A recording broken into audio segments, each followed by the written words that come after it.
This video is brought to you by A-Main Hobbies, Cow RC, and RC Trophy Chasers. Click the links in the description below.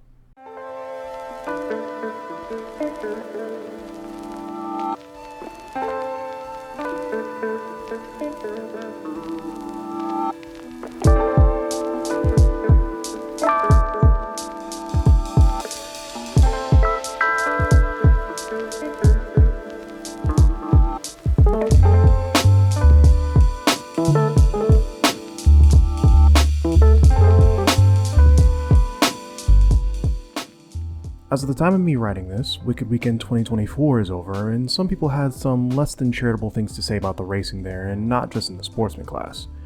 After watching a little bit of it live, I must say I was very much a battle of attrition. This isn't really isolated to race time events, but large events in general where people want to do well. Lots of racers usually drive pretty aggressively during the mains of these races, and well, it never goes well for them. Ask me how I know how. Despite what you may think in the moment, there's lots more that goes into racing than just drive as fast as possible all the time. And in this video we're going to be talking about how to drive smarter, not harder. Before we begin though, I'd like to thank the sponsors of this video, A-Main Hobbies, RC Trophy Chasers, and Cow RC. Anything you guys purchase using the links in the description below will directly support me as well. Let's start with how to drive smart during practice. Now there are three main types of practice that usually take place. First is open practice. To put it simply, open practice is pretty much what it says on the name. You're allowed on the track for about as long as you have fuel or as long as your batteries last. The main goal of open practice is usually just to learn the track and how to drive it without stress. Driving smart here is pretty easy for the most part. Just try not to crash and try to practice as much as possible. One thing that a lot of people will do during open practice is time themselves to only be on the track for a certain amount of time, usually for the duration of a qualifier or a main. This is usually more imperative to do in 10-scale indoor dirt racing where traction compound will only last a certain amount of time. Setting up a timer to run for a certain amount of time will condition you in a few ways. For one, you'll get a better idea of how long a main is, and you'll be able to tell how much time you have left to make moves on the track by using your body clock. Also, it will condition you to drive consistently without crashing for an allotted amount of time. For nitro cars, this can be a bit different, but we'll get to that later in the video. After open practice, we usually have controlled practice. This is usually the standard for most large events, both 8th and 10th scale, and is usually the first time racers will be able to get on the track in the case of larger events where the track layout has changed or it's just been built. The objective of controlled practice is pretty much the same as before in open, but you have less time to figure the track out. Controlled practice usually lasts anywhere from 4 to 5 minutes to about 2 to 3 depending on how big the event you're going to is. During this time, it's very much imperative to avoid crashing and flipping to try to get as much track time as possible, as losing any amount of time on the track is quite bad when you're only on the track for 2 minutes. To avoid this and avoid getting caught up in car traffic, what I usually do is wait for others to leave the staging area and go before going myself. This way I have a decent amount of time and space between me and the other drivers so I can focus on driving and learning the track. Before we get to qualifying though, it's time to talk about seating. Now, seating isn't universal at most RC races in the US, particularly 8th scale. However, lots of 10th scale events, along with many cross races across the pond and upside down, do have seating. What seating is pretty much qualifying before qualifying. How it's measured may vary, but where you are placed in seating wise usually depends on your fastest 2 or 3 combined laps. With that said, now we're going to the actual parts of the event where your performance actually matters, so all the ideas I said in the previous section about putting you in a position where you can avoid traffic and focus on putting on 2 or 3 good laps is paramount. After seating, you're put into groups based on your best congruent lap time.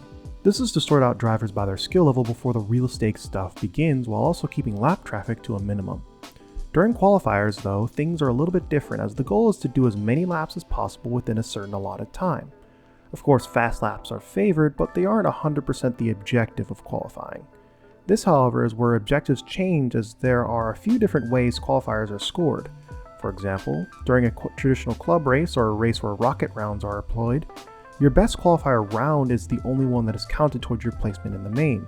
In other larger events, with more qualifiers and higher standards for lack of a better word, your best 2 or even all 3 qualifiers are counted towards your placement in the mains. This can change your approach to each qualifier run depending on which system is used. If you only need one good run and have 2 or 3 chances to get that run, it may be better to push a bit harder in exchange for a better run at the risk of crashing. If multiple runs are counted, it may be better to be more conservative in your driving to avoid hazards and crashing. Like I said before with seating, avoidance of lap traffic is paramount to doing well during a qualifier, as is the avoidance of flipping over and having to be marshaled.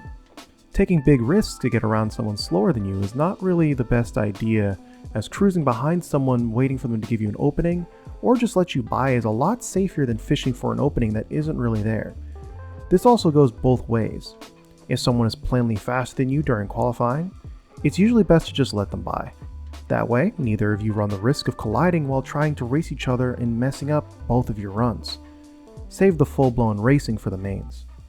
One thing I do a lot of the time during qualifiers is to always look ahead and not really behind. What I mean specifically is looking ahead to the person in front of you and trying to pace yourself with them. Or better yet, you can pick out someone you know is the same speed or a little bit faster than you and use them as sort of a guide throughout the track. As long as you keep up with them, your times will be good and you have a reference point for what you should be doing on the track. You don't really need to pass them or put pressure on them, just keep up with them. Now then, main time. Before the tone goes off though, there are still some things to take into account. For example, where exactly are you going to be starting on the starting grid? Where you start on the starting grid will determine your next optimal steps. If you're starting towards the front or even on pole position, there are a few things you can do. If you have the confidence to push initially and know you're not going to crash, pushing for an early lead to give yourself some breathing room from all the initial chaos that will inevitably happen at our level will be the play.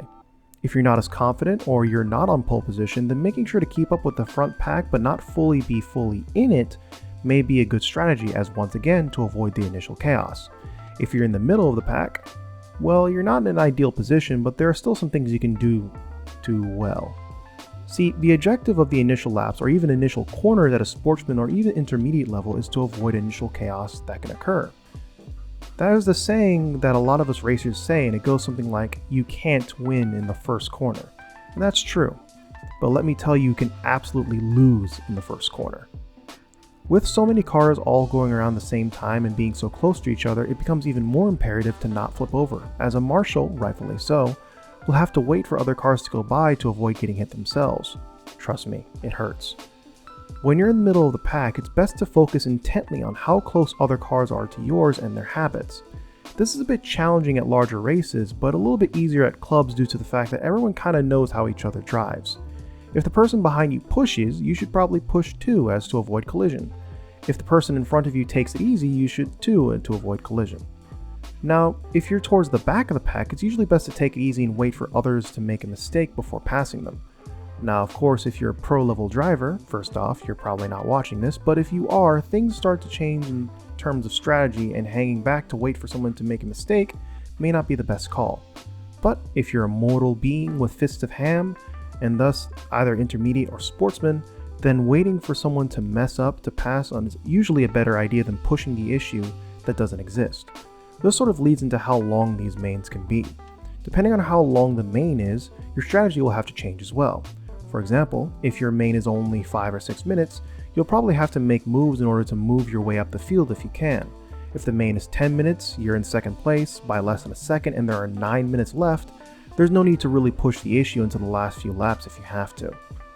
Now, there's a lot more that goes into racing smart, especially when it comes to nitro races, but actually putting these things into practice is a lot easier said than done. When you're on the driver's stand and the pressure is starting to mount, a lot of these ideas and strategies can go right out the window, and at that point you're driving purely on instinct. The idea is to get to a certain point where you aren't driving on instinct and can make these decisions on the fly, and be able to drive smarter and not harder. Now, I know this video is a little bit short compared to my other ones, but I just moved into a new place recently, so things have been hectic. If you still enjoyed the video though, be sure to hit the like button and subscribe to the channel if you'd like to see more. Also, be sure to comment what you thought of the video and what you do to drive smarter and not harder.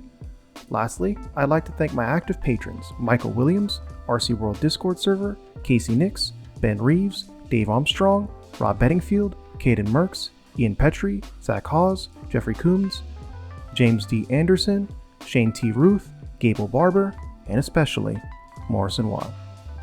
Thanks for watching, and I'll see you next time.